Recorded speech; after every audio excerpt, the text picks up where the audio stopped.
So let me share the screen first.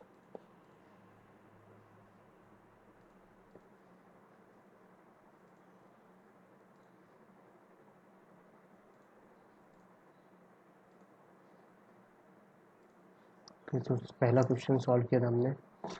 Work done ऐसे describe होता है F dot S से, है ना।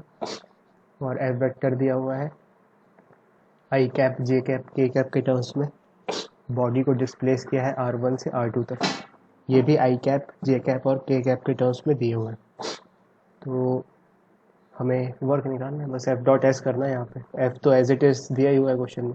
एस निकालने के लिए हमें R2 माइनस R1 करना पड़ेगा।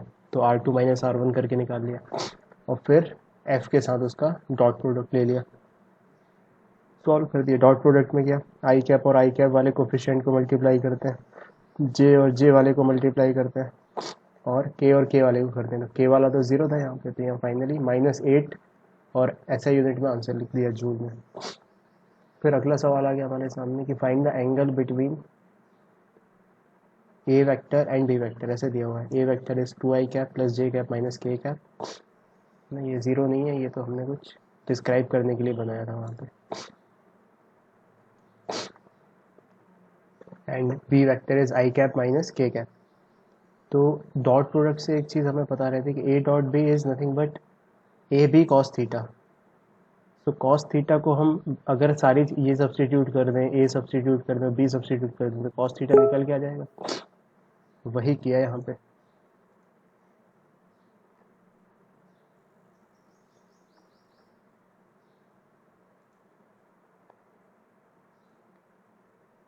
और कॉस थीटा फिर निकाल के लेके आ गए। उसके बाद फिर नेक्स्ट क्वेश्चन आ गया कि दो वेक्टर्स हैं, उन्हें परपेंडिकुलर प्रूफ करना है। परपेंडिकुलर प्रूफ करने के लिए उनका डॉट प्रोडक्ट ज़ीरो होना चाहिए। क्यों? क्योंकि डॉट प्रोडक्ट ज़ीरो है, इसका मतलब ए बी कॉस 90 डिग्री, उनके बीच का एंगल 90 डिग्री है, तभी ज़ीरो होगा वो। ठीक है, ए ज़ीरो नहीं है, इसमें क्लियरली दिख रहा है। बी ज़ीरो नहीं है, ये भी क्लियरली दिख रहा है। तो इसका मतलब कॉस 90 ही ज़ीरो होगा। तो इसका मतलब ए डॉट भी ज़ीरो होना चाहिए। तो ए डॉट भी यहाँ से ज़ीरो प्रूव हो गया, हेंस प्रूव्ड। उसके बाद क्रॉस प्रोडक्ट पे आ गए, ए क्रॉस बी। तो ये बहुत इंपॉर्टेंट चीज़ सीखी कि दो वेक्टर्स का हमने क्रॉस प्रोडक्ट किया तो एक नया वेक्टर निकल के आता है। ठीक है, अच्छा, इसका मैग्नीट्यूड होता है ए बी साइन थीटा, और क्योंकि ये वेक्टर है इसका एक डायरेक्शन भी होता है एन कैप। उस एन कैप को कैसे निकालते हैं? राइट हैंड थंब रूल से। वो राइट हैंड थंब रूल क्या बोलता है? वो बोलता है कि अपने राइट हैंड की फिंगर्स को ऐसे ए की तरफ घुमा के रखो, जहाँ फिर उसको जैसे ए क्रॉस बी है तो ए की तरफ घुमा के रखो, बी की तरफ मोड़ दो। तो जो अंगूठे का डायरेक्शन देगा, जैसे इस केस में अंदर की साइड, वो डायरेक्शन देगा इनके क्रॉस प्रोडक्ट का, मतलब सी वेक्टर का। सिमिलरली अगर बी क्रॉस ए करना है, तो अगर हमने अंगूठा मोड़ा अपना, मतलब अंगूठा नहीं मोड़ा, हाथ को मोड़ा, तो अंगूठा बाहर की साइड आया इसमें। तो एक बहुत ही जनरल ऑब्जर्वेशन अपन को समझ में आया कि ए क्रॉस बी से अगर अंदर की साइड आया है वेक्टर, तो बी क्रॉस सी से बाहर की साइड आएगा। मतलब कि A cross B is exactly opposite of B cross A. ठीक है, तो ए क्रॉस बी अगर इस तरफ है तो बी क्रॉस ए इस तरफ होगा। तो हम ऐसा लिख सकते हैं कि A cross B is equal to negative of B cross A. दोनों बराबर नहीं होते। डॉट प्रोडक्ट में ए डॉट बी और बी डॉट ए दोनों बराबर होते थे, लेकिन क्रॉस प्रोडक्ट में एक दूसरे के अपोजिट होते हैं। तो कह सकते हैं हम कि ए क्रॉस बी और बी क्रॉस ए के बीच का एंगल कितना है? पाई। ठीक है, एक और बहुत इंपॉर्टेंट चीज़ सीखी कि जैसे मान लो ए और बी इस प्लेन में है। इस प्लेन में मतलब जिस प्लेन में हमारा वाइट बोर्ड है। अच्छा, अब हम इसको क्रॉस प्रोडक्ट करेंगे ए क्रॉस बी का चाहे बी क्रॉस ए का, जो नया वेक्टर निकल के आएगा इनके क्रॉस प्रोडक्ट से, वो इससे भी परपेंडिकुलर रहेगा और इससे भी परपेंडिकुलर रहेगा। ए से भी परपेंडिकुलर और बी से भी परपेंडिकुलर। इसका मतलब A cross B is perpendicular to the plane containing A and B. A और बी जिस प्लेन में है उससे परपेंडिकुलर होगा वो, और इंडिविजुअली दोनों से भी परपेंडिकुलर होगा। ठीक है, तो अगर ए क्रॉस बी को हमने सी बोल दिया, तो उसका ए के साथ डॉट प्रोडक्ट कितना होना चाहिए? ज़ीरो, क्योंकि वो ए से परपेंडिकुलर है। और बी के साथ डॉट प्रोडक्ट कितना होना चाहिए? वो भी ज़ीरो, क्योंकि वो उससे भी परपेंडिकुलर है, बी से भी। अच्छा, अब अगर ये कंपोनेंट्स के फॉर्म में दिए हुए हैं, आई कैप, जे कैप, के कैप के फॉर्म में, तब हमें क्रॉस प्रोडक्ट कैसे डिटरमाइन करना है। तो क्रॉस प्रोडक्ट को हमें यूज़ करने के लिए एक मैथमेटिकल टूल समझना पड़ता है, डिटर्मिनेंट का, है ना। इसकी स्पेलिंग गलत लिखी हुई है, डिटर्मिनेंट की स्पेलिंग होती है डिटरमिनेंट। तो डिटर्मिनेंट का टूल यूज़ करना है। तो ये मैथमेटिकल टूल है जो ऑपरेटर है, हमको इसका तरीका सीखना पड़ेगा क्या करना है। तो सबसे पहले इस रो में आई कैप, जे कैप, के कैप लिख दो। दूसरी वाली रो में एक एक वेक्टर के कोफिशिएंट लिख दो, जिसको भी हमें पहले ए क्रॉस बी करना है तो पहले ए आएगा यहाँ पे। फिर दूसरे बी वेक्टर के कोफिशिएंट लिख दो नीचे वाले रो में, b1, b2, b3। यहाँ पे sign convention plus minus plus लगा दो, ठीक है। फिर सबसे पहले ये उठाओ और इन दोनों का क्रॉस प्रोडक्ट करो, इन दोनों का। फिर माइनस जे कैप उठाओ, फिर इन दोनों का क्रॉस प्रोडक्ट कर दो, मतलब क्रॉस मल्टीप्लिकेशन और माइनस कर दो बीच में। फिर प्लस के कैप उठाओ और इन दोनों का क्रॉस मल्टीप्लिकेशन करके पेयर में लिख दो, हाँ माइनस करके, ठीक है। ये इसके एग्जाम्पल देख लिए,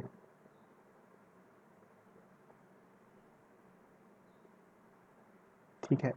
अच्छा, क्रॉस प्रोडक्ट में जैसे ये यूनिट वेक्टर निकालना हो तो क्या करो, ए क्रॉस बी एक तरफ लेके चले जाओ और divided by A B sine theta कर दो। तो A cross B divided by A cross B का मॉड्यूलस, ठीक है। जैसे इसमें सवाल आ गया था, find the unit vector that is perpendicular to both A and B, दोनों से परपेंडिकुलर हो। तो वो क्रॉस प्रोडक्ट ही होता है इनसे परपेंडिकुलर। तो A cross B is equals to A cross B का magnitude upon multiplied by N cap. N cap is the required unit vector. तो एन कैप को A cross B upon A cross B का modulus लिख दिया, तो ये answer आ गया।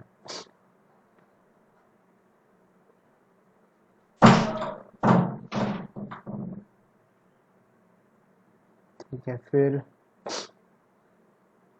दो वेक्टर्स को पैरेलल प्रूफ करना था। अगर दो वेक्टर्स पैरेलल है तो इसका मतलब उनके बीच का एंगल कितना है, 0 डिग्री। तो ए क्रॉस बी जब लिखेंगे हम तो वहाँ पे साइन थीटा 0 हो जाएगा, तो मतलब ए क्रॉस बी 0 हो जाएगा।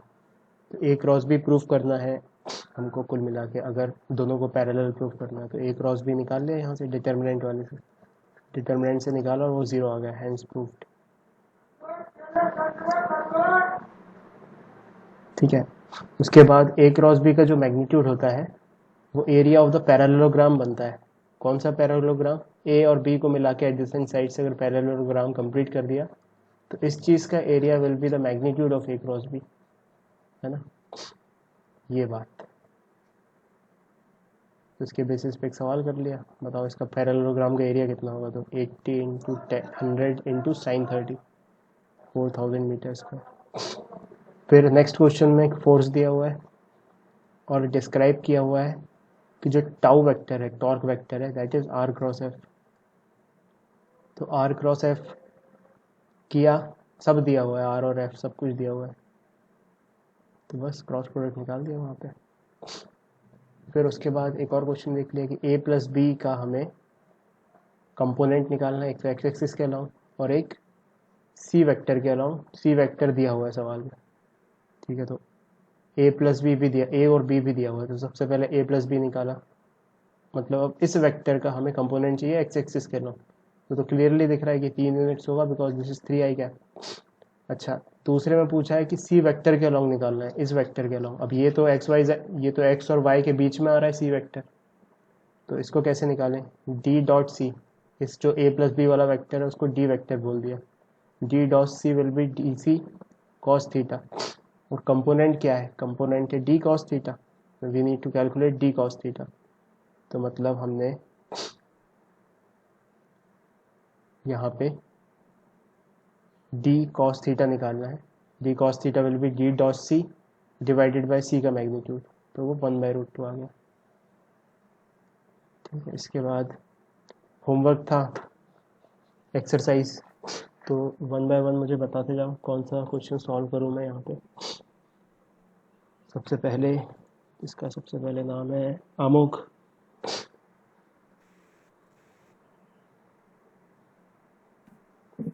Yes sir. बताओ कौन सा क्वेश्चन करूँ। सर 5.3 तो हो गया। हाँ सर जो एमसीक्यू टाइप क्वेश्चंस थे हाँ, उसमें ऐसा डाउट। बताओ बताओ। सर क्वेश्चन नंबर उसमें 9th।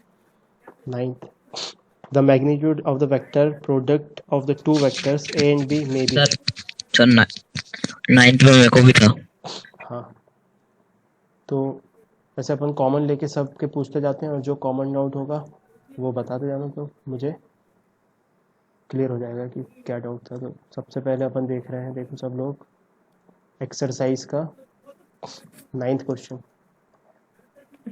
तो उसमें ऐसा लिखा हुआ है कि the magnitude of vector product, लिख देता हूँ क्वेश्चन तेजी से, the magnitude of vector product of two vectors A vector and B vector may be. ठीक है, एक पहला ऑप्शन दिया हुआ है greater than A B,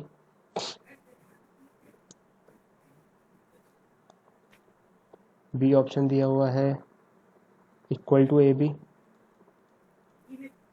C option दिया हुआ है लेस देन ए बी, और डी ऑप्शन दिया हुआ है इक्वल टू 0। और ये मल्टीपल करेक्ट है। मल्टीपल करेक्ट मतलब कि एक से ज़्यादा सही आंसर हो सकते हैं।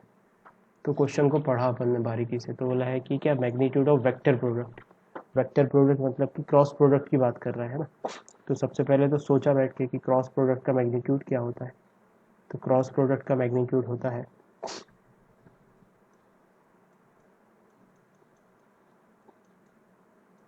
जैसे ऐसे लिखा हमने ए क्रॉस बी, तो वो होता है ए बी साइन थीटा, और कुछ एन कैप, केवल मैग्नीट्यूड की बात कर रहा है वो, तो ए क्रॉस बी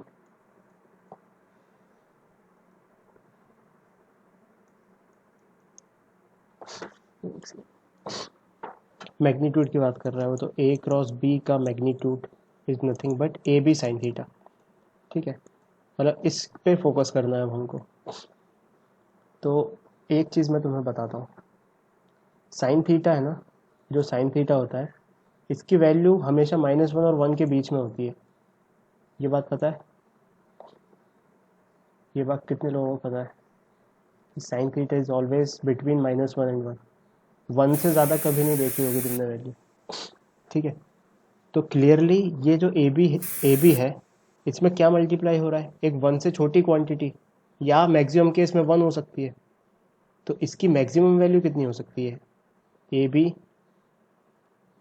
से हमेशा छोटा ही रहेगा ये, क्योंकि इसकी वैल्यू जब 1 हो जाए तब ए बी होगी इसकी वैल्यू, और फिर उससे ज़्यादा नहीं हो सकती। 2 ए बी तो कभी नहीं हो सकती, 3 ए बी नहीं हो सकती। मैक्सिमम जो इसकी वैल्यू 1 है वही हो सकती है ना। तो मतलब इसके मैग्नीट्यूड की वैल्यू ए बी से हमेशा छोटी ही रहेगी। तो ऑप्शन में ये पहला दिया हुआ है कि ग्रेटर देन ए बी, तो गलत हो जाएगा ये।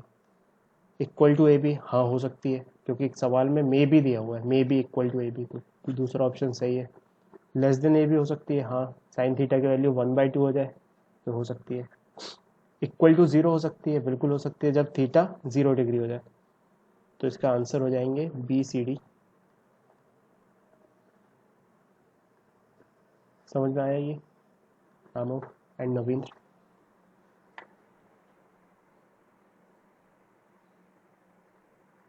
इस सर आया। ठीक है अमोघ, नेक्स्ट बताओ। सर आगे के क्वेश्चन में आर्बिट्री एंगल और आर्बिट्री स्केलर करके एक टर्म यूज हुआ है, वो क्या है हाँ, सर? आर्बिट्री का मतलब होता है कुछ भी, उसका लिटरल मतलब है कुछ भी, मतलब कुछ भी मान लो। ठीक है, तो सर स्क्रीन नहीं दिख रही। एक मिनट, वो स्क्रीन थोड़ी सी क्रैश हो गई।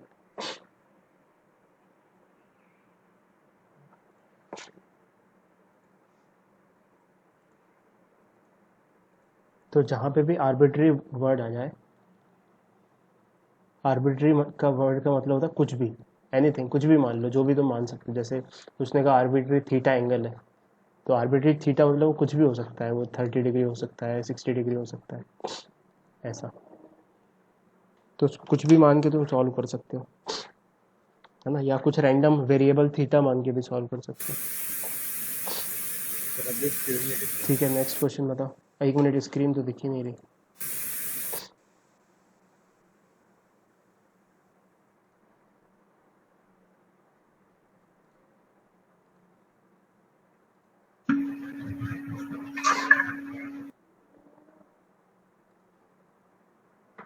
ठीक है, नेक्स्ट क्वेश्चन बताओ अमोक। सर वो मिनिमम और मैक्सिमम रिजल्टेंट क्या है? कौन सा वाला क्वेश्चन नंबर? 15 सर, 15 15। MCQ। 15 का क्वेश्चन नंबर है the angle between the two vectors. दो वेक्टर्स दिए हुए हैं। A vector is 3i cap plus 4j cap plus 5k cap, और बी वेक्टर दिया हुआ है 3i। नहीं सर, सॉरी, 16।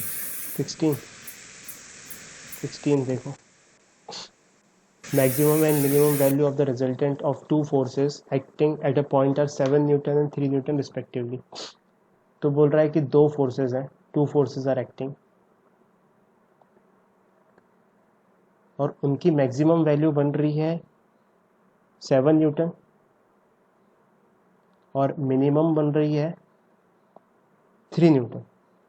ठीक है, तो अब सोचो बैठ के कि मान लो दो फोर्स लग रहे हैं, मैक्सिमम उनका मैग्नीट्यूड कब बनेगा? जब वो एक ही डायरेक्शन में हो। ठीक है, तो लेट्स से एक को बोल देते हैं ए, एक को बोल देते हैं बी, तो इसका मतलब एक ही डायरेक्शन में है, तो a plus B is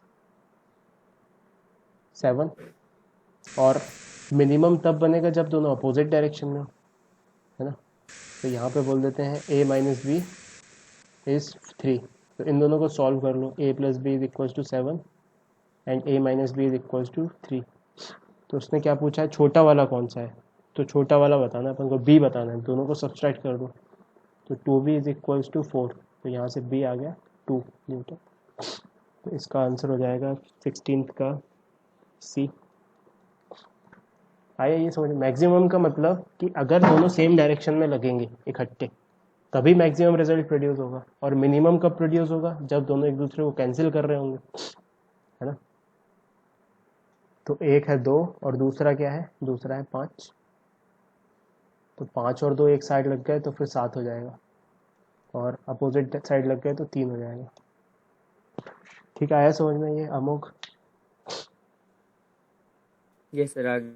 next question बताओ।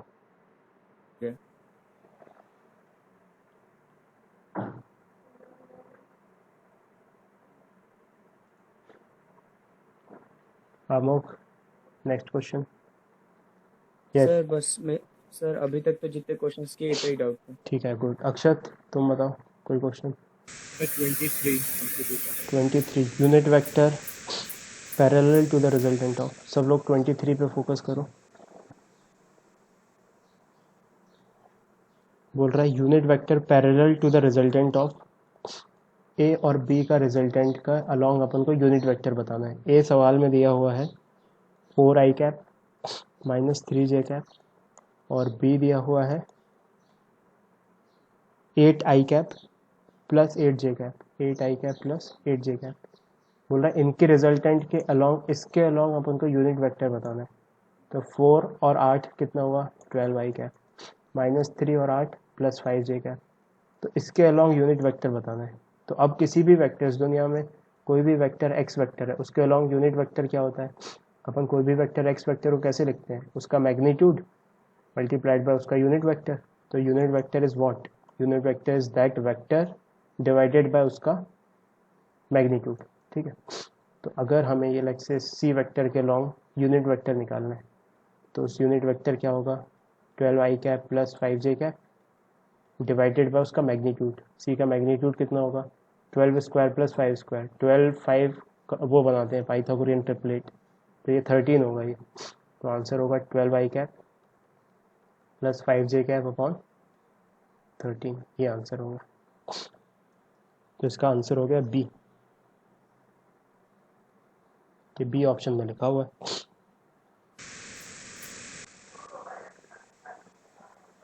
ठीक है, नेक्स्ट बताओ अक्षर।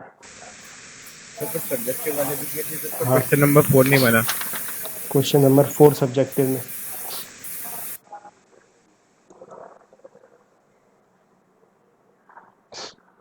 ऐसे दिया हुआ two vectors have magnitudes 3 unit and 4 unit respectively what should be the angle between them if the resultant is 1 unit 5 unit and 7 unit. तो दो आंसर वेक्टर्स नहीं आ रहा था इसको। आएगा, बिल्कुल देखते जाओ।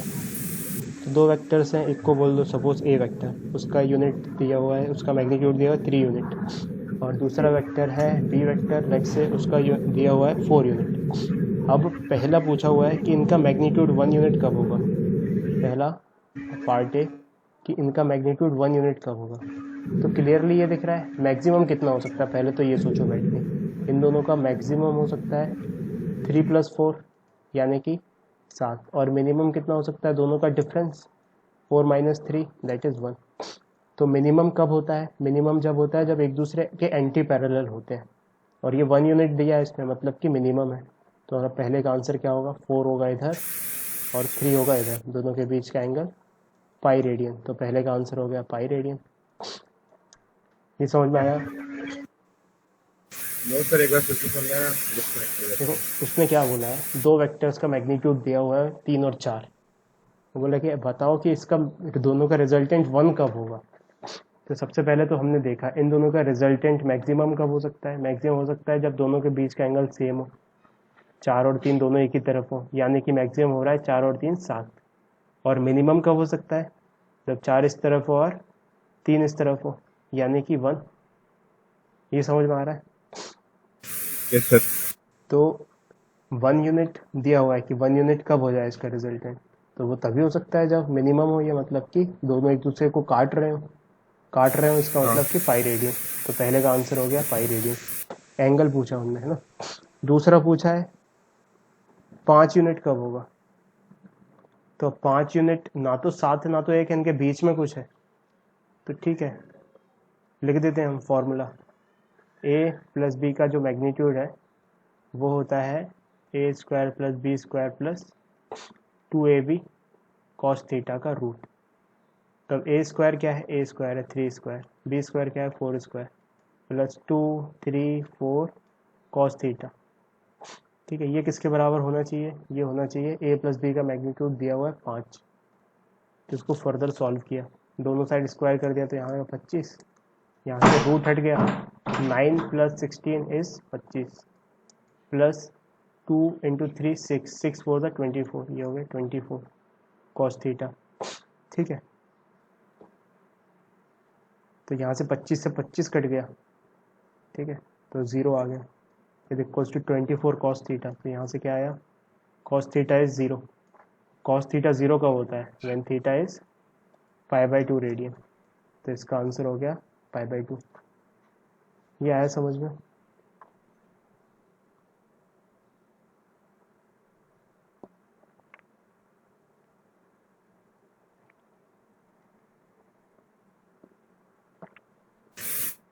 आंसर आ गया।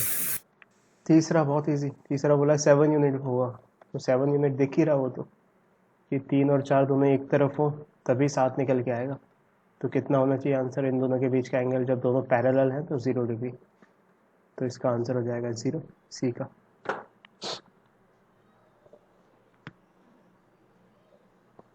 ठीक है, नेक्स्ट क्वेश्चन बताओ।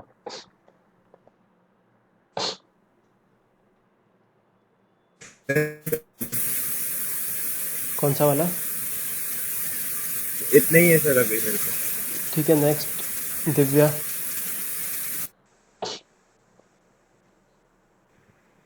सर 22।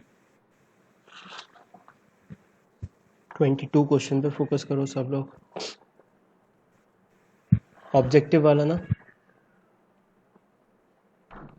हाँ सर। ऑब्जेक्टिव के 22 में दिया हुआ है the resultant of A and B makes an angle alpha with A and beta with B. तो दो वेक्टर्स दिए हुए हैं, ठीक है, ए वेक्टर ऐसा और बी वेक्टर ऐसा, रैंडमली कहीं भी कुछ भी मान लिया, और कुछ ऐसी इंफॉर्मेशन दी गई है कि इनका जो रिजल्टेंट है, तो रिजल्टेंट मार्क करने के लिए हमने पैरेललोग्राम कंप्लीट कर लिया। तो ये रिजल्टेंट होगा इसका, ठीक है। तो क्या बोला इसने बोला the resultant of A and B makes an angle A with alpha with A के साथ अल्फ़ा एंगल बना रहा है, मतलब ये वाला एंगल इज अल्फ़ा, और making angle beta with B, ये वाला एंगल बना रहा है बीटा।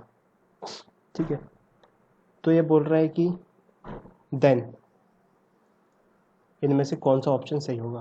पहला ऑप्शन दिया हुआ है alpha is always less than beta, second दिया हुआ है alpha is less than beta if A is less than B, तीसरा दिया हुआ है alpha is less than beta if A is greater than B, और चौथा ऑप्शन दिया हुआ है alpha is less than beta if A equals to B. ठीक है, तो अब हमको बताना है अल्फ़ा बीटा बराबर कब होंगे, क्या चक्कर है। तो सबसे पहले ए और बी का कंपैरेटिव इसने स्टडी देखा कि ए और बी के कंपैरिजन में दिया है जब, तब हमें बताना है कि बराबर होंगे कि नहीं। ठीक है, तो सबसे पहले इस वाले को कंसिडर करते हैं, when A is less than B. तो ए अगर बी से छोटा है तो बहुत ही सिंपल सा ऐसे कंसिडर कर लो। सर हाँ अक्षय, सर आप जो क्वेश्चन करवा रहे हो 21 है। ओ माय गॉड, ये बन सर गया। लेकिन ये भी समझा दो। सर ये भी डाउट है, सर ये भी डाउट है। ठीक है, तो ये सॉरी 21 है। तो देखो ये क्या बोल रहा है, सबसे इसमें कुछ वो कंडीशन नहीं दी हुई है, दिस इज मतलब कि ऑलवेज ट्रू कि alpha is always less than beta. तो ये तो अपन गलत प्रूफ तुरंत कर सकते हैं, जैसे फॉर एग्जांपल ए को बहुत बड़ा बना लिया और बी को बहुत छोटा, ए को बहुत छोटा, ये वाली कंडीशन बनाते हैं कि when A is less than B, तो ए बहुत छोटा है और बी बहुत बड़ा है, ये ऐसे बन गया मान लो सपोज। तो इसका रिजल्टेंट कहाँ आएगा, इसका रिजल्टेंट आएगा इस तरफ। ठीक है, और एग्जैक्ट मतलब इतने में तुम्हें क्लियर हो रहा है कि देखो अल्फ़ा यहाँ पे बड़ा आ रहा है, alpha is greater then beta, देखो इतना बड़ा है और ये छोटा है, तो ये ऑप्शन तो गलत हो गया है ना, अल्फ़ा इज़ लेस देन दिया है यहाँ पे, तो ये बात समझ में आई, तो ये ऑप्शन हो गया गलत। ठीक है, सिमिलरली ये तो हमेशा ही छोटा बोल रहा है, ये तो हाँ बड़ा देख लिया अपन ने, तो ये भी गलत हो गया। अब इसको देखते हैं, अगर A is greater than B then alpha, एक मिनट कुछ गलत नोट कर लिया क्या, अल्फ़ा, हाँ इसमें A is greater than B दिया हुआ है, तो अब ए ग्रेटर देन बी के लिए बताते हैं। तो ए बहुत बड़ा है और बीटा बहुत छोटा है। ठीक है, this is A, this is B, तो जो रिजल्टेंट है इसका वो कुछ ऐसा बनेगा। तो क्लियरली दिख रहा है इसमें बीटा बड़ा हो जाएगा, अल्फ़ा छोटा हो जाएगा, तो बीटा इज़ बड़ा, तो ये वाली ऑप्शन सही बैठ गया। अच्छा, दोनों बराबर है, अगर ए और बी बराबर है, ये लो,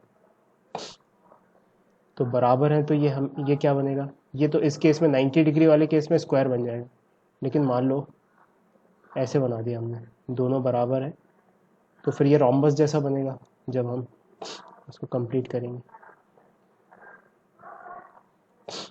तो रोम्बस में ये वाली चीज़ बराबर होती क्या, तो हाँ होती है, क्योंकि वो कॉन्ग्रुएंट प्रूव कर सकते हो तुम कि ये कॉमन, ये और ये बराबर, ये और ये बराबर, तो सब एंगल भी बराबर, तो ये बराबर आ जाएगा। तो जब बराबर है तो अल्फ़ा और बीटा बराबर होंगे, लेकिन इसमें इनइक्वलिटी दी हुई है, तो ये भी गलत, तो इसका आंसर हो जाएगा सी। ठीक है, ये समझ में आया, मतलब कुल मिला के हम इंट्यूटिवली ड्रॉ करके देख लेंगे यहाँ पे, इसका कुछ वैसा प्रोसेस नहीं है कि उठा के कुछ कर पाए अपन, ये तो मतलब ऐसे देख देख के बताना है ना, ये समझ में आया। और ऑब्जेक्टिव क्वेश्चन को सॉल्व करने के लिए हमें ऐसी अप्रोच डेवलप करनी पड़ेगी कि हम अपने इंट्यूटिवली कुछ कंडीशन बना के मान के आंसर्स से ऑप्शन से मैच करके देख लें कि क्या हुआ। ठीक है, इसके बाद 20 सेकेंड देखो, 20 सेकेंड में क्या दिया हुआ है, एक वेक्टर दिया हुआ है, A vector is equals to 3i cap plus 6j cap plus 2k cap. ठीक है, और बोला गया है कि कोऑर्डिनेट एक्सिस से ये कितने एंगल बनाएगा। कोऑर्डिनेट एक्सिस मतलब कि 3 एक्सिस होती हैं, x, y और इससे परपेंडिकुलर z। तो अपन ने वो एक चक्कर देखा था डायरेक्शन कोसाइन वाला, तो डायरेक्शन कोसाइन कैसे निकालते हैं, इसके मैग्नीट्यूड से डिवाइड करके, तो इसके मैग्नीट्यूड से डिवाइड कर दिया, इसके मैग्नीट्यूड से डिवाइड किया तो इसका मैग्नीट्यूड होगा 3 square plus 6 square plus 2 square का root 3 square is 9, 6 square is 36 and 2 square is 4. तो ये हुआ 49, तो 40 और ये 36 और 4 40, 40 प्लस 9 49, 49 का रूट होता है 7. तो मतलब इसको अपन को 7 से डिवाइड करना. ठीक है, तो ये जो 3/7 है ये इसका कॉस थीटा बना, कोसाइन बना इसका एक्स एक्सिस के साथ. इसको बोल देना cos theta X is 3/7, cos theta Y is 6/7 and cos theta Z is 2/7. तो इनके रिस्पेक्टिव एंगल्स को कैसे बताएं? अब ये इनके वैल्यू तो पता नहीं है अपन को. कॉस थीटा 3/7 का देता है, तो थीटा को लिखने का तरीका होता है कॉस इनवर्स 3/7. इसको लिखने का तरीका होता है थीटा वाइज कॉस इनवर्स 6/7, और इसको लिखने का तरीका होगा theta Z is equals to cos inverse 2/7. तो ये 3/7 6/7 आंसर हो जाएगा कॉस इनवर्स 3/7, कॉस इनवर्स 6/7 और कॉस इनवर्स 2/7. ये दिया हुआ है हमारे ऑप्शन ए में, तो ए करेक्ट आंसर हो जाएगा. आया समझ में दिव्या? हाँ सर. ठीक है, नेक्स्ट बताओ. सर 39 में थोड़ा सा डाउट था, कंफ्यूज हो गई थी मैं, लेकिन अभी ठीक हो गया. ठीक है, बताऊँ क्या? 39 बता देता हूँ फिर एक बार मेरे नज़रिए से भी. 39 ऐसे दिया हुआ है कि let the angle between two vectors is 120 degree and its resultant is C. तो दो वेक्टर्स हैं, मान लो सपोज एक ए वेक्टर और एक बी वेक्टर, दोनों के बीच का एंगल है 120 डिग्री के एंगल दिया हुआ है. ठीक है, तो और उसका रिजल्टेंट जो है उसको बोला गया है सी. दिस इज सी. ठीक है, तो इसके मैग्नीट्यूड के बारे में बोला गया है कि सी का मैग्नीट्यूड बताओ. तो ऑप्शन ए में दिया हुआ है सी का magnitude is A minus B का मैग्नीट्यूड इक्वल टू, बी में दिया हुआ है सी का magnitude is less than A minus B का मैग्नीट्यूड.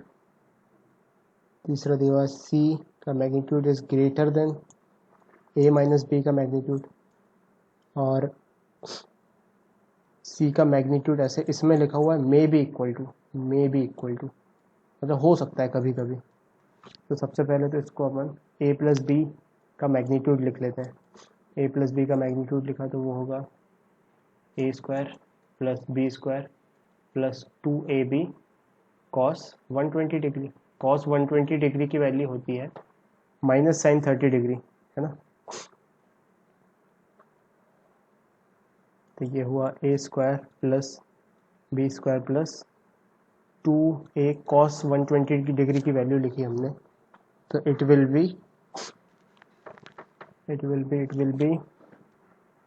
-1/2, है ना. ASTC लगा के cos 120 लिख के देखो -1/2 आएगा. तो यहाँ से एक माइनस आ गया. So this will be A square plus B square minus AB का रूट. ये किसका मैग्नीट्यूड है? ए प्लस बी का, यानी कि सी का मैग्नीट्यूड. अब सवाल में कंपैरिजन किससे किया गया? इसका कंपैरिजन किया गया ए माइनस बी से. तो ए माइनस बी का मैग्नीट्यूड लिखा. ए माइनस बी का मैग्नीट्यूड क्या होता है? A square plus B square minus 2ab. Plus होता है तो यहाँ प्लस आता है, यहाँ माइनस होता है यहाँ माइनस आएगा. 2ab cos 120 degree. तो कुल मिला के ये प्लस माइनस में कन्वर्ट हो गया. तो यहाँ फाइनली ये वाला A square plus B square plus में कन्वर्ट हो जाएगा, फिर ये प्लस AB. तो अब देखो कौन बड़ा दिख रहा है तुम्हें.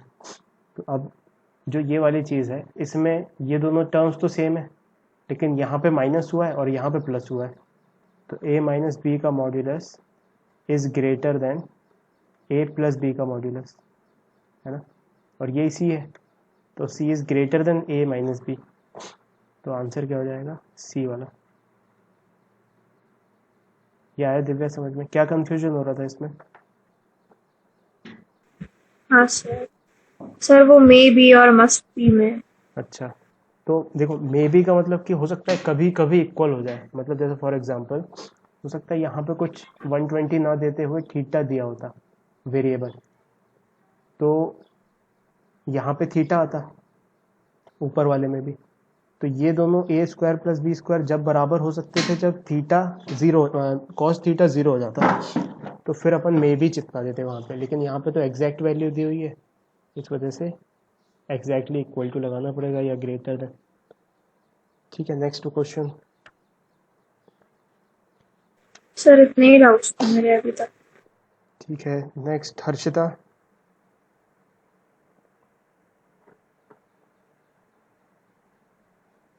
सर मुझे 12th 13th और 14th में डाउट है। ठीक है, 12 देखो। 12th क्वेश्चन कुछ ऐसा दिया हुआ है, if the unit vector is represented by, एक यूनिट वेक्टर को ऐसे रिप्रेजेंट कर रहे हैं 0.5 आई कैप प्लस 0.8 जे कैप प्लस सी के कैप, ये कोई यूनिट वेक्टर है, लेट्स से एन कैप। तो अगर ये यूनिट वेक्टर है तो इसका मॉड्यूलस कितना होना चाहिए? यूनिट वेक्टर का मॉड्यूलस 1 होता है ना?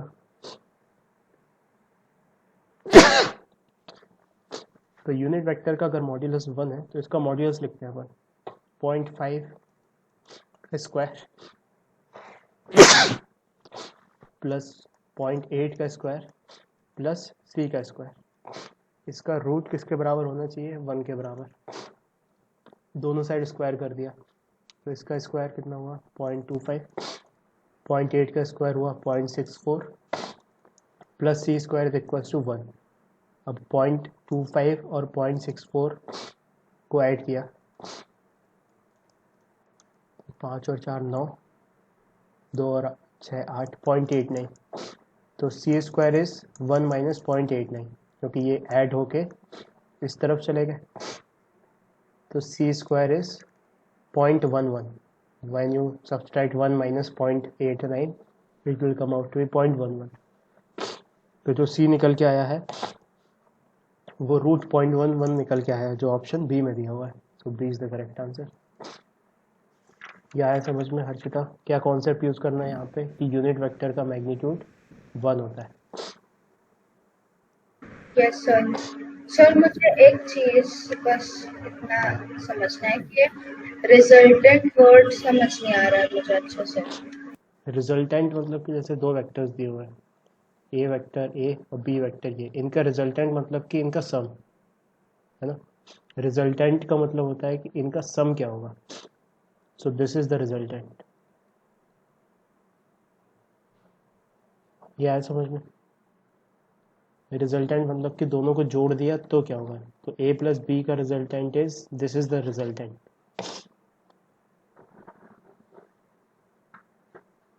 समझी?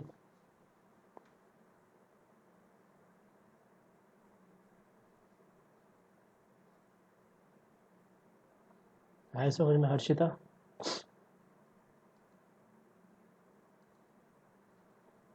देखो 13 क्वेश्चन।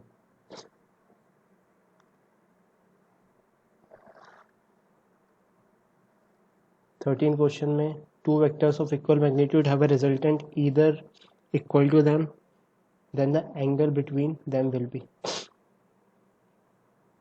अच्छा नहीं, ऐसे देखो, two vectors of equal magnitudes have a resultant equal to either of them, मतलब दो वेक्टर्स हैं ए वेक्टर और बी वेक्टर, और इनका जो रिजल्टेंट निकल के आ रहा है, रिजल्टेंट मतलब कि ए प्लस बी, वो उसका मैग्नीट्यूड इनमें से किसी एक के बराबर है, या तो बी के बराबर या तो सी के बराबर। तो हमें बताना है कि उनके बीच का एंगल कितना होगा। तो ठीक है, कोई बात नहीं, रिजल्टेंट को लिख देते हैं ए प्लस बी, और उसका मैग्नीट्यूड कुछ इस तरीके से लिखाएगा A square plus B square plus 2ab cos theta, है ना। और सवाल में दिया हुआ है ए और बी का मैग्नीट्यूड सेम है, तो इसके मैग्नीट्यूड को बोल देते हैं सपोज ए, तो इसका मैग्नीट्यूड भी ए होगा। ठीक है, और इसका मैग्नीट्यूड भी जो निकल के आ रहा है वो भी ए निकल के आ रहा है, तो इसका मैग्नीट्यूड लिखा ए, इसका मैग्नीट्यूड ए square plus 2a square cos theta. इस तरफ रूट हटा के इस तरफ स्क्वायर कर दिया, तो यहाँ से ए स्क्वायर से एक स्क्वायर कटा, इधर लेके आए तो minus A square is equals to 2a square cos theta. A square से एक स्क्वायर कटा, कॉस थीटा आया -1/2। कॉस थीटा -1/2 कब होता है? जब थीटा 120 डिग्री हो। इसका आंसर हो जाएगा बी।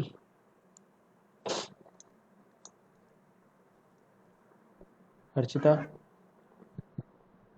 ये समझ में आया?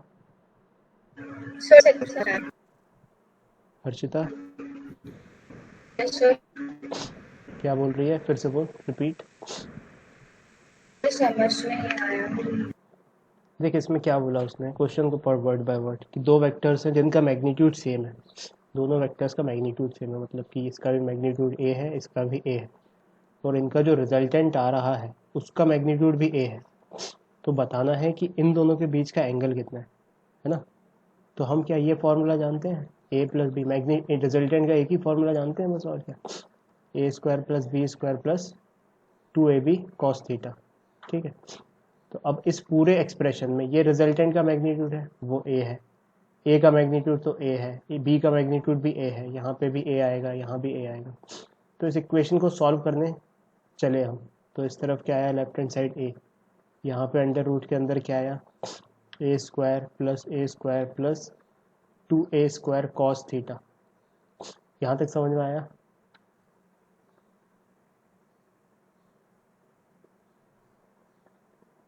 हर्षिता,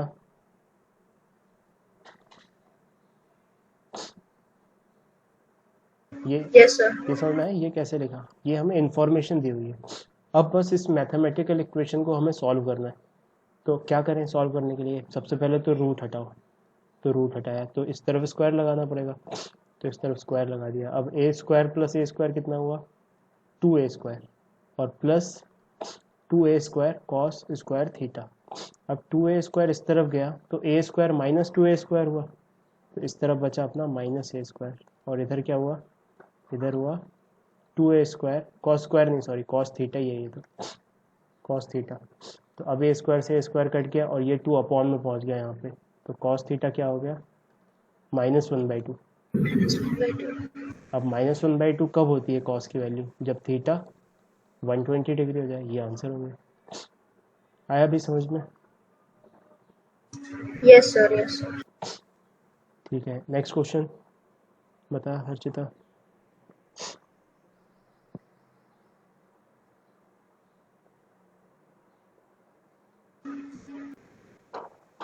सर मेरे को 25th नहीं बना। 25th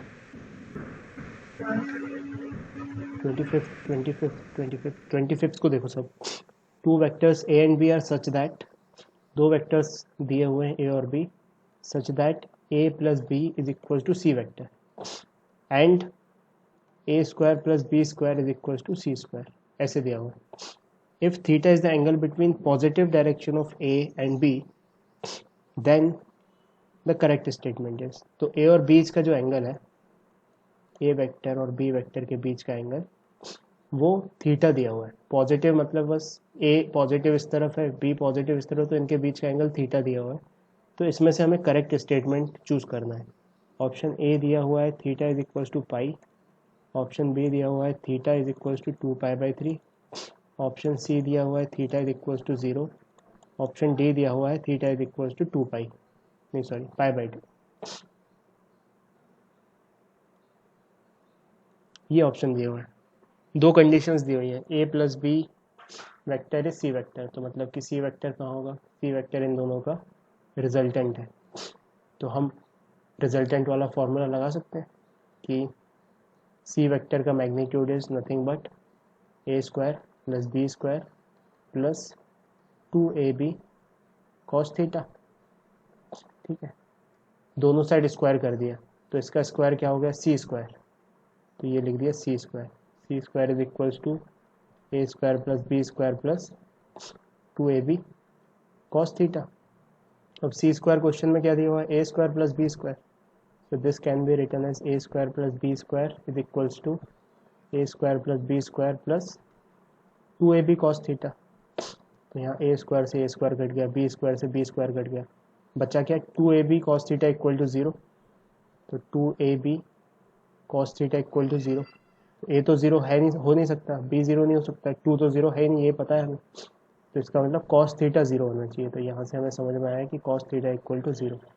कॉस थीटा 0 है, इसका मतलब थीटा क्या है, थीटा है 90 डिग्री यानी कि π/2। तो आंसर हो गया इसका डी। ये समझ में आया हर्षिता?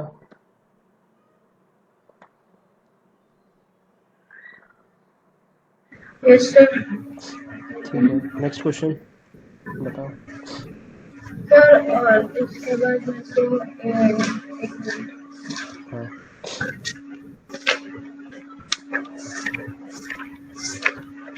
बस 36 में डाउट है। 36। हाँ। अच्छा 36 में एक टाइपिंग एरर है, ऐसे लिखा हुआ है the sum of two forces at a point is, ठीक है। तो यहाँ पे सम के पहले और दा के बीच में मैग्नीट्यूड लिख लेना, the magnitude of sum of two forces at point is 16 newton, ठीक है। तो उन दोनों के सम का मैग्नीट्यूड 16 न्यूटन है। If there resultant is normal to the smaller force and has a magnitude of 8 newton then the two forces are, ठीक है। तो उसका रिजल्टेंट बोला है कि if the resultant is normal to the smaller force, छोटे force से resultant perpendicular है, लेट्स से एक है एक इस तरफ और बी है कुछ इस तरफ, तो इनका जो बन के आया है रिजल्टेंट वो पहले एक से परपेंडिकुलर आ गया वो, ठीक है। Then the two forces is, है ना, और इसका मैग्नीट्यूड 8 दिया हुआ है, ठीक है।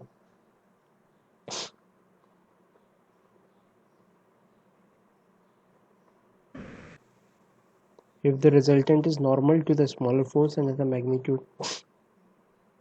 ठीक है, the sum of magnitude of, अच्छा दो सम का मैग्नीट्यूड, तो लेट्स से क्या दिया हुआ है, सम दिया हुआ है ए और बी का, a plus B is 16 magnitudes का सम, ठीक है। और उनके रिजल्टेंट का जो है वो दिया हुआ है 8। पहले तो सिचुएशन समझो, सबसे पहले सिचुएशन क्या दी हुई है कि एक का मैग्नीट्यूड है ए और दूसरे का मैग्नीट्यूड है बी, दोनों के मैग्नीट्यूड का सम 16 दिया हुआ है, ठीक है।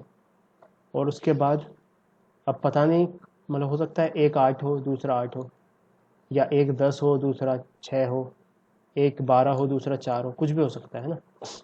लेकिन दूसरी इन्फॉर्मेशन क्या दी हुई है कि जब हमने इनको ऐसे रिजॉल्व किया, इनका वो निकाला रिजल्टेंट, तो वो रिजल्टेंट जो है उसका मैग्नीट्यूड आया 8, और वो किससे परपेंडिकुलर आया, वो परपेंडिकुलर आया छोटे वाले से, ठीक है।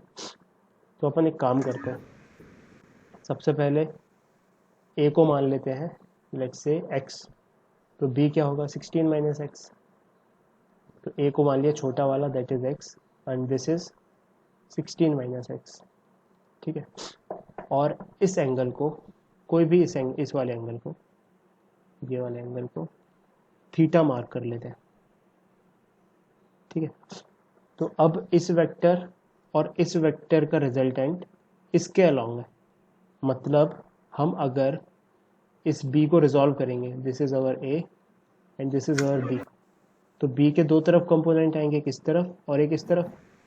तो b को रिजॉल्व किया, b कितना है, b है 16 माइनस एक्स और ये वाला एंगल थीटा है, तो ये वाली चीज़ होगी 16 माइनस एक्स कॉस थीटा, और ये वाली चीज़ होगी 16 माइनस एक्स साइन थीटा।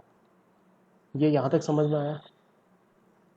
अब फाइनली जो फाइनल रिजल्टेंट निकल के आ रहा है वो ये निकल के आ रहा है ना, और ये वाला जो चीज़ है ए वाली, वो इस चीज़ को कैंसिल कर देगी, ए विल कैंसिल इट, फाइनली यही बचेगा।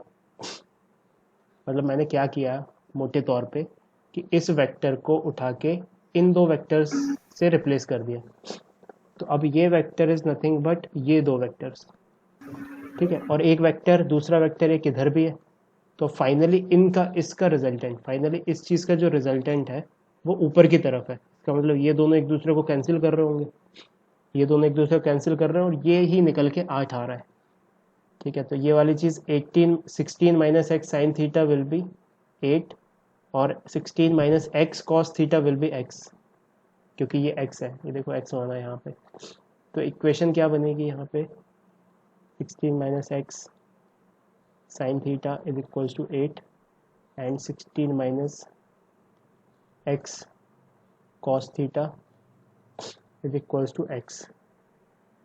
ठीक है, ये सिचुएशन बनी। अब साइन थीटा और कॉस थीटा एलिमिनेट करने पड़ेंगे क्योंकि साइन थीटा और कॉस थीटा हमने सवाल में माना है। तो साइन थीटा और कॉस थीटा को एलिमिनेट कैसे करें?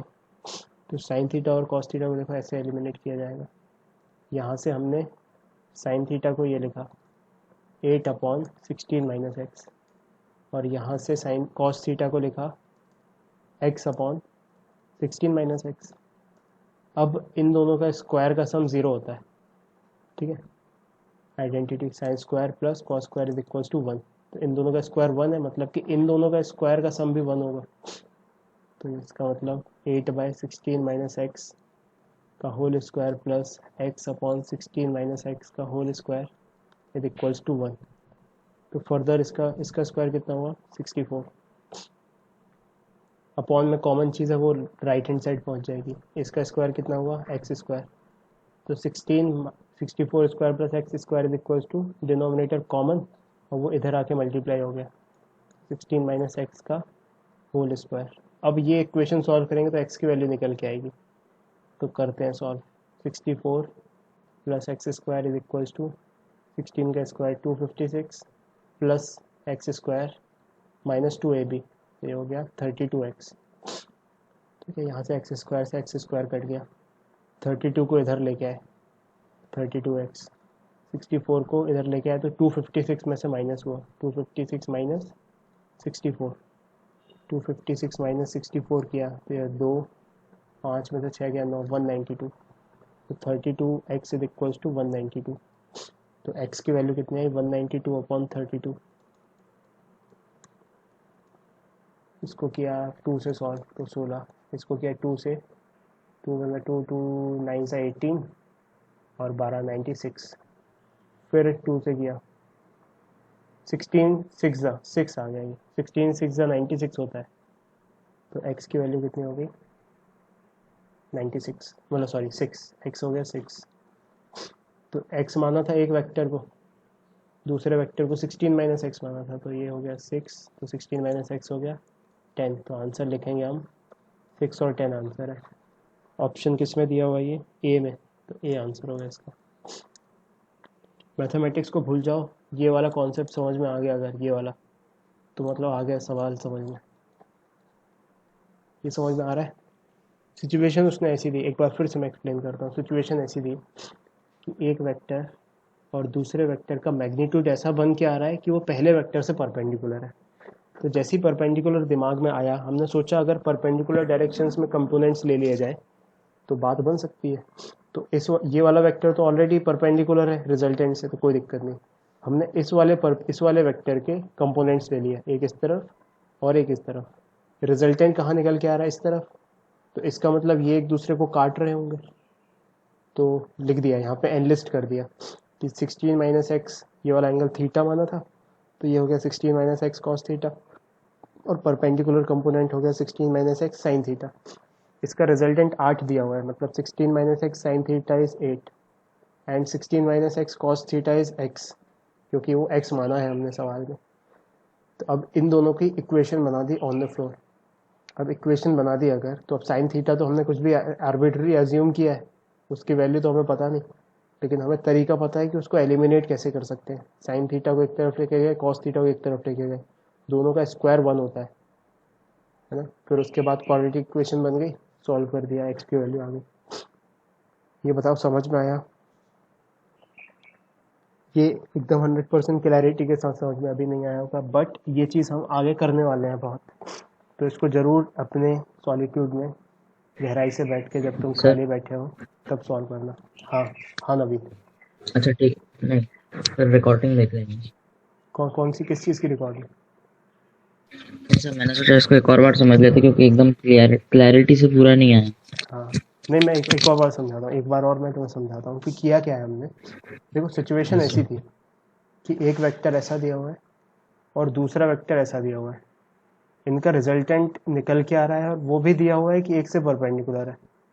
ठीक है। अच्छा, मैंने ऐसे ही क्यों बनाया इसको? सबसे पहले तो दो वेक्टर्स मान लो सपोज ऐसे बना लेते, तो अब ऐसे में तो रिजल्टेंट ऐसे निकल के आता। अब 90 डिग्री पॉसिबल ही नहीं है वो किसी के साथ भी। तो सबसे पहले तो अगर 90 डिग्री भी बना लेते अगर, तो रिजल्टेंट फिर कुछ 90 से कम पे होता। इसका मतलब रिजल्टेंट अगर 90 पे आ रहा है तो वो एंगल ऑब्ट्यूज होगा दो के बीच में, ठीक है। और दोनों का मैग्नीट्यूड दिया हुआ है कि दोनों के मैग्नीट्यूड का सम 16 है। तो एक को मान लिया x और एक को मान लिया 16 माइनस एक्स, और सवाल में दिया हुआ है कि ये 8 है। अच्छा, अब असलियत में तो दो वेक्टर्स हैं, एक ये वेक्टर्स और एक ये वेक्टर। तो अगर इसको रिजॉल्व कर लिया जाए, ये तो ऑलरेडी रिजॉल्व है, इसको रिजॉल्व कर लिया जाए तो एक परपेंडिकुलर आएगा और एक पैरेलल आएगा। अब फाइनली इनका इसको भूल जाओ कि ये इस वेक्टर को हमने ऐसे बना लिया। तो अब ये तीनों का कॉम्बिनेशन फाइनली, इन तीनों का कॉम्बिनेशन फाइनली ऊपर की दिशा में है, मतलब कि this survives, this is 8, and ये दोनों कैंसिल हो जाएंगे, तभी ऊपर बचेगा, है ना। तो ये हमने इसको 16 माइनस एक्स माना था और इसको थीटा मान लिया था। तो ये वाली चीज़ होगी, ये वाली चीज़ 16 माइनस एक्स साइन थीटा। ये कंपोनेंट लिखना तो समझ में आ रहा होगा, ये कंपोनेंट कैसे लिख दिए। ये हो गया 16 minus x cos theta. Theta ये पास वाला एंगल कॉस होता है, तो ये एक्स माना था, एक्स हो गया इसके बराबर और ये हो गया 8 के बराबर। वहाँ से इक्वेशन मैंने सॉल्व किया। ठीक है, नेक्स्ट क्वेश्चन बताओ Harshita, if any. No, sir, that's it. ठीक है, नमन, क्वेश्चन।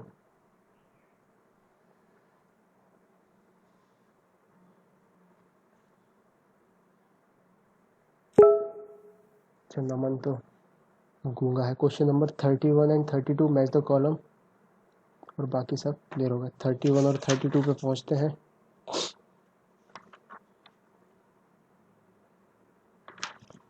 31 क्वेश्चन को देखो सबसे पहले। 31 पे आ गए। 31 पे दिया the value of n so that the vectors may be coplanar will be. तो तीन वेक्टर्स दिए हुए हैं, 3i 2i cap plus 3j cap minus k cap. एक वेक्टर ये दिया हुआ है, दूसरा वेक्टर दिया हुआ है 5i cap plus nj cap plus k cap, और तीसरा वेक्टर दिया हुआ है minus i cap plus 2j cap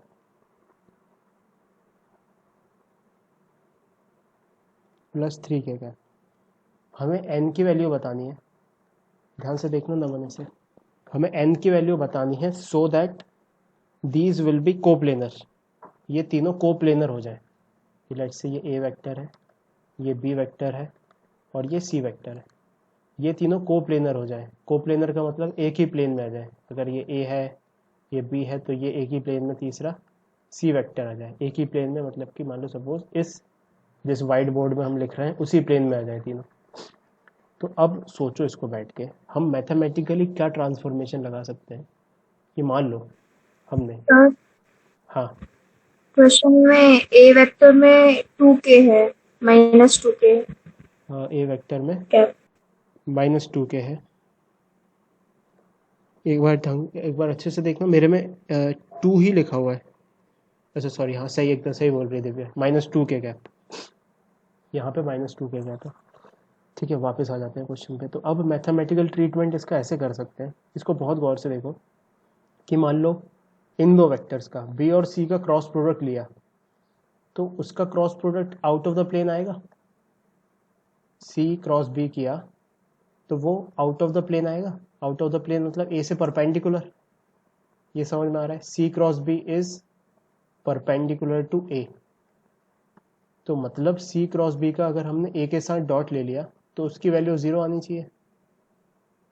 ये समझ में आ रहा है।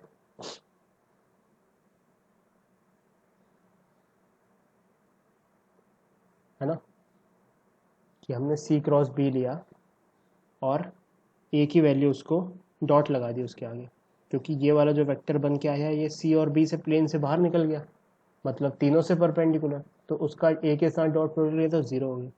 मतलब किसी भी कॉम्बिनेशन में, जैसे a क्रॉस c कर दिया, उसका डॉट प्रोडक्ट ले लिया b के साथ, तो वो भी 0 आना चाहिए। ए क्रॉस बी ले लिया, उसका डॉट प्रोडक्ट कर दिया सी के साथ, तो वो भी ज़ीरो आना चाहिए। ए क्रॉस बी कर दिया और उसका डॉट प्रोडक्ट ले लिया ए के साथ, तो वो भी ज़ीरो आना चाहिए। ये चीज़ समझ में आ रही है नमन? तो अगर ये चीज़ समझ में आ गई कि किन्हीं भी दो का डॉट प्रोडक्ट, किन्हीं भी दो का क्रॉस प्रोडक्ट किसी भी तीनों में से किसी भी एक के साथ अपन को निकाल के वो कर देना है, डॉट कर देना है, तो एन की वैल्यू आ जाएगी। तो एक काम करते हैं, इन दोनों का लगाते हैं क्रॉस प्रोडक्ट और उसका डॉट कर देते हैं बी के साथ, है ना। तो एन ज़्यादा ट्रैवल नहीं कराना पड़ेगा हमको। मान लो सपोज इन दोनों का क्रॉस प्रोडक्ट किया ए और बी का, तो फिर उस इक्वेशन में एन आ जाएगा। फिर डॉट प्रोडक्ट करेंगे तो एन में क्वाड्रेटिक बनेगी।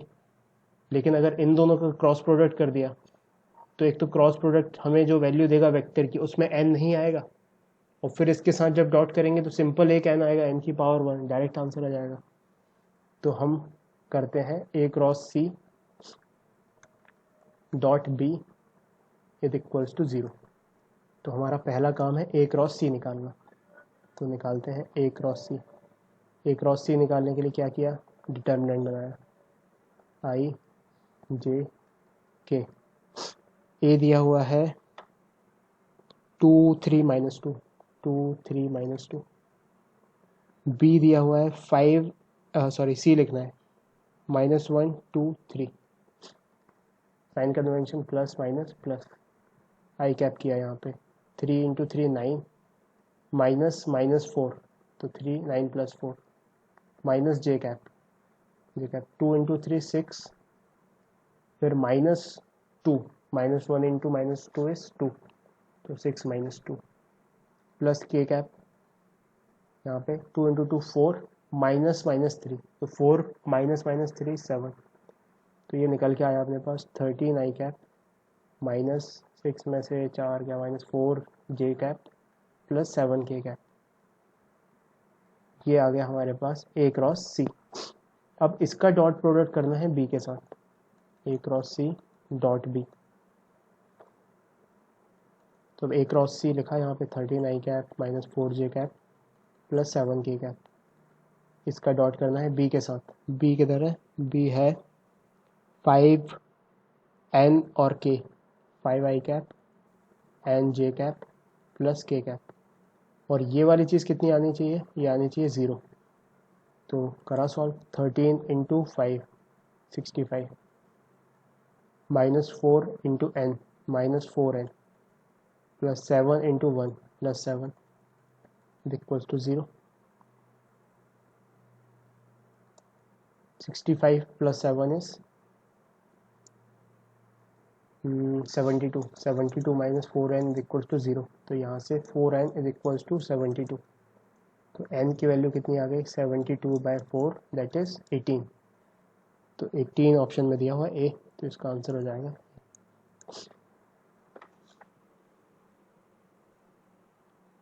आया समझ में नमन? ये वाला नमन एंड एवरी अदर स्टूडेंट, सबको समझ में आया? कॉन्सेप्ट क्या है इसमें? कॉन्सेप्ट है कि किन्हीं भी दो का क्रॉस प्रोडक्ट किसी भी के साथ भी तीसरे के साथ डॉट कर देंगे तो वो 0 आना चाहिए। ठीक है, फिर उसके बाद आ जाते हैं 32nd क्वेश्चन पे।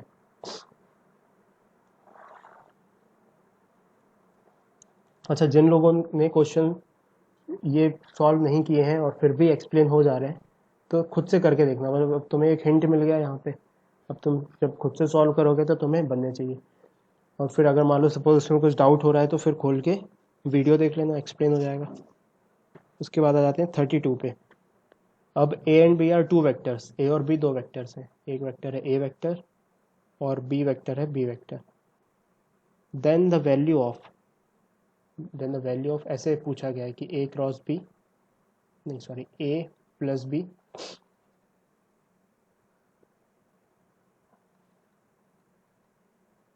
क्रॉस ए माइनस बी, है ना। इसकी हमें वैल्यू बतानी है, ठीक है। तो ठीक है, कोई बात नहीं, करते हैं। ए सबसे पहले मान लो सपोज ए इधर बना लिया, कहीं भी आर्बिट्री ए बना लो, बी यहाँ बना लिया। तो ए प्लस बी जो है वो किस दिशा में होगा, वो होगा कुछ इस दिशा में। This is A plus B. और a माइनस बी, क्योंकि b इस तरफ है, माइनस b के एकदम अपोजिट होगा, तो ये माइनस बी, और इन दोनों का sum will be the difference of a minus B, so this is a minus B. अब इन दोनों का क्रॉस प्रोडक्ट किया है, इसका और इसका, a plus B cross a minus B, है ना, ठीक है। तो इसमें तो सबसे पहले तो ऐसे भी देख सकते हैं हम कि ये कुछ नहीं, ऐसे लिखा हुआ है, सबसे पहले a और फिर क्रॉस a माइनस बी, मतलब खोल दिया, मतलब कुल मिला के वो ब्रैकेट दिया हुआ मल्टीप्लिकेशन में, उसको खोल दिया, ठीक है, plus B a cross B, a minus B, sorry, mathematically ही हमने खोल के लिख दिया। अब इसको सॉल्व करेंगे तो पहले आएगा a क्रॉस ए, और दूसरे वाले को सॉल्व करेंगे तो माइनस a क्रॉस बी आएगा, फिर इसको सॉल्व करेंगे तो प्लस b क्रॉस ए आएगा और माइनस b क्रॉस बी आएगा, ठीक है। तो इसको देखा सबसे पहले, तो a क्रॉस ए क्या होगा, जल्दी से बताओ। a क्रॉस ए मतलब कि a भी इधर, a भी इधर। अब a क्रॉस ए का मैग्नीट्यूड क्या होता है, a b साइन थीटा, अब साइन जीरो आएगा यहाँ पे, तो a cross A will be zero, similarly b cross B will be zero, तो बचा के हमारे पास ये दो टर्म्स, तो ये क्या हुई, minus a cross B plus b cross A. अब हमने पढ़ा है कि a cross B is negative of b cross A, तो इस चीज़ को हम कैसे लिख सकते हैं, इस चीज़ को लिख सकते हैं b क्रॉस ए का नेगेटिव, और एक और माइनस है तो ये b क्रॉस ए हो जाएगा, प्लस b क्रॉस ए। अब ये दोनों चीज़ें सेम बन गई, तो it will be 2b cross A. तो ये देखो ढूंढो ऑप्शन में कहाँ पे, तो 2b क्रॉस ए ऑप्शन में दिया हुआ है, ए हो गया इसका आंसर। बताओ, मैसेज करो नमन, समझ में आया क्या, सबको समझ में आया क्या, ये कुछ नहीं, बस खोल के लिख दिया इसको, और a क्रॉस ए और b क्रॉस बी जीरो होगा यहाँ पे। अब ये a cross B is negative of b cross A, तो ये घूम के b क्रॉस ए हो गया, जो कि दोनों सेम बन गए, तो डबल हो गया।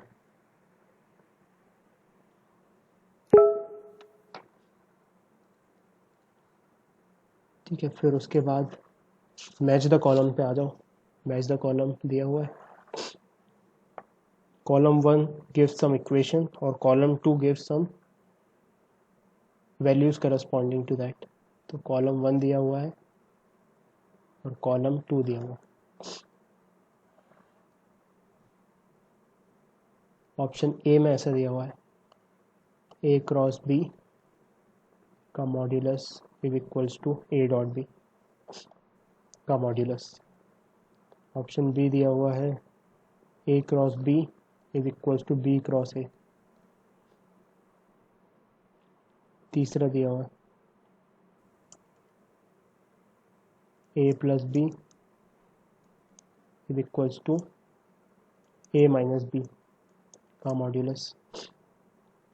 और लास्ट ऑप्शन डी दिया हुआ है,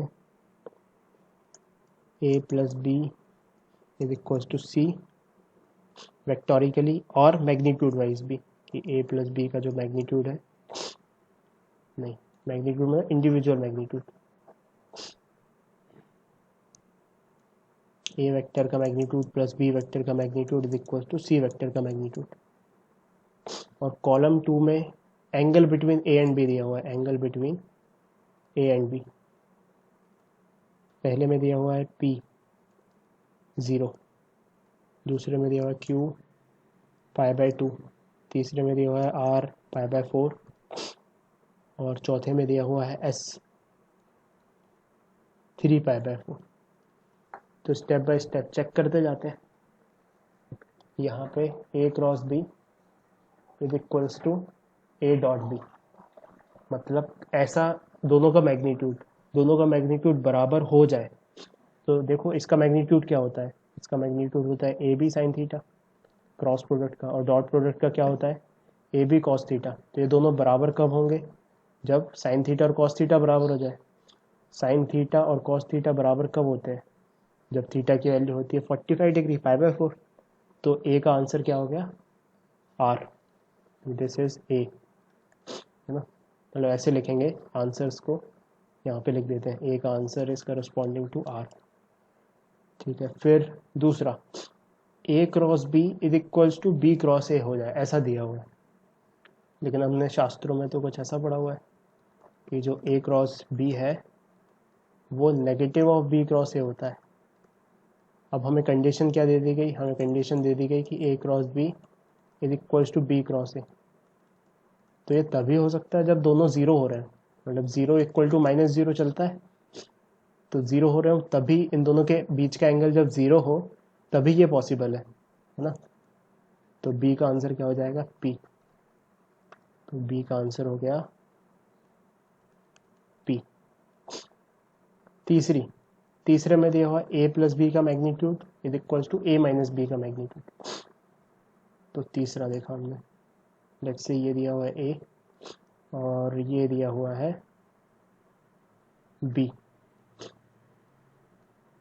ठीक है, तो क्या बोल रहा है वो, ए प्लस कैपिटल है ना, ए वेक्टर और B vector, A vector plus B vector का magnitude is equals to A vector minus B vector का मैग्नीट्यूड। तो इसको एक्सपेंड किया हमारे फॉर्मूले से, क्या हुआ वो A square plus B square plus 2ab cos theta का रूट, और यहाँ से एक्सपेंड किया इसको तो A square plus B square minus 2ab cos theta का रूट, दोनों तरफ से स्क्वायर कर दिया। तो ए स्क्वायर से ए स्क्वायर कट गया, बी स्क्वायर से बी स्क्वायर कट गया। तो यहाँ पे क्या बचा, ये इस तरफ आया तो होगा 4ab cos theta is equals to 0। अब 4 तो 0 है नहीं, ए 0 नहीं है, बी 0 नहीं है, तो क्या 0 होना पड़ेगा, cos theta. Cos theta is 0। थीटा क्या था, angle between A and B. थीटा क्या हो गया यहाँ से 90 डिग्री π/2। तो इसका सी का आंसर क्या हो गया, π/2। तो सी के करस्पॉन्डिंग आ गया हमारा ऑप्शन नंबर क्यू। फिर अगला, अच्छा ऐसे बचपन से हम पढ़ते आ रहे हैं कि 3 तो हो गए तो अब बचा यही, तो यही चिपका दिया, ऐसा नहीं करेंगे ना, ऐसा बिल्कुल नहीं करना है। हो सकता है डी का आंसर कुछ इनमें से ही आ रहा हो, it can be like this कि डी इससे मैच कर रहा हो, है ना। तो बिल्कुल भी ऐसा नहीं करना है कि एक बचा है और एक ही है तो ये चिपका दो, ऐसा नहीं। यहाँ पे हम इसको सॉल्व करेंगे फिर देखेंगे क्या है आंसर। हो सकता है ऐसा आ जाए लेकिन ज़रूरी नहीं है।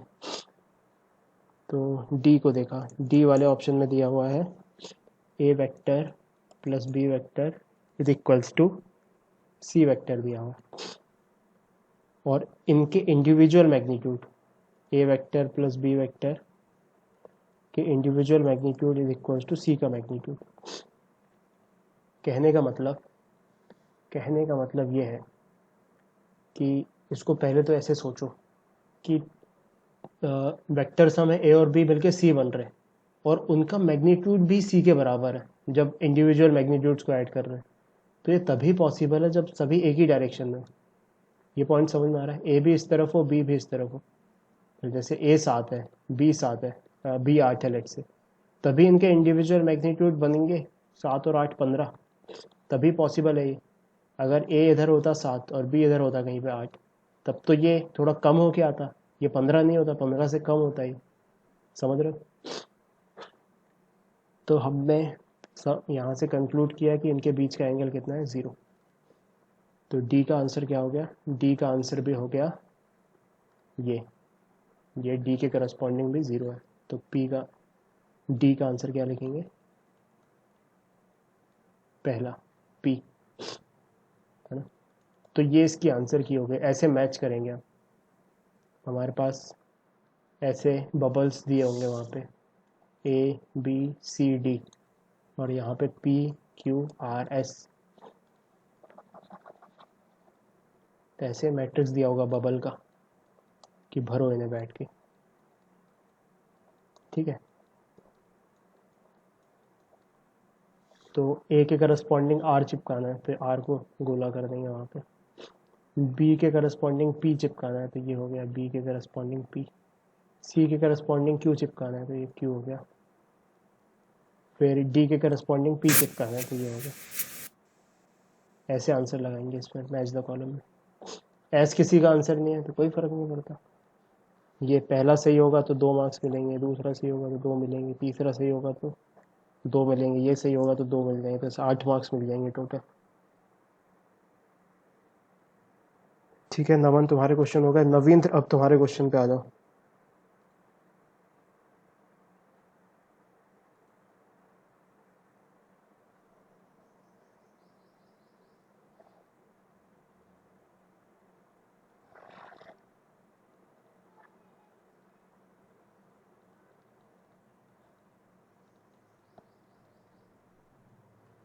नवींद्र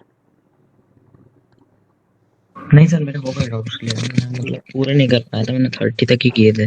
ठीक है ठीक है, तो सारे क्वेश्चन और डिटेल में जो लोगों ने अभी किए नहीं हैं और हो गए यहाँ पे, तो इनको हिंट की तरह लेना और फिर से रिफ्रेश होके बिना सॉल्यूशन देखे ट्राई करना, और बाकी क्वेश्चंस भी सारे ट्राई करके नेक्स्ट क्लास में डिस्कस करेंगे। देखो सारे क्वेश्चंस एक बार तुम कर लोगे तो then you will be comfortable in the situation, तुम्हें कंफर्ट आ जाएगा। ठीक है।